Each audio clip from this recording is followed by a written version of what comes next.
public safety, in addition to SB 181. Well, how much time do you have?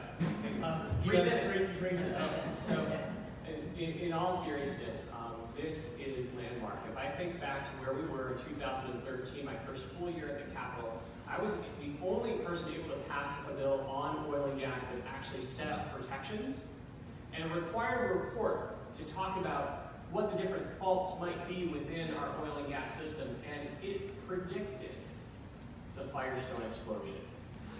It didn't say when, it didn't say where, but it said this is a possibility and a likelihood, and we should do something about it, and our regulators did nothing.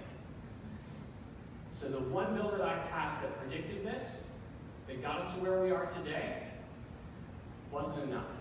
Now we're fortunate, we don't have to fight a gubernatorial administration that is seeking to find ways to put up roadblocks to reasonable regulations. What we actually now have, and what we're fortunate to have, is a gubernatorial administration that understands that local control means local control. And so that's the first thing that we need to think about. The second thing is that even when we pass this bill, we need to show our Democratic legislators, and hopefully, I always hold out hope for a couple of Republican legislators, we need to show our legislators who support this our support as well. Because a lot of our Democrats, you hear it, we have 41 out of 65 members right now in the State House.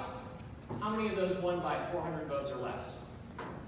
We have more than a handful that won by 400 votes or less. So when $2 million of ad buys go out, we need to make sure we have their back. So what else can we do? We need to capture the public's imagination. We need to talk about what a Green New Deal for Colorado looks like.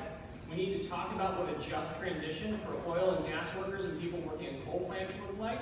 We need to talk about real carbon caps because the clock is ticking on global climate change and we cannot step around this issue anymore.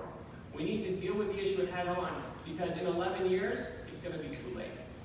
So we need to plant the seeds now to show people that we can actually save money, have a cleaner environment, have better jobs that are sustainable, not suspect to boom and bust economies.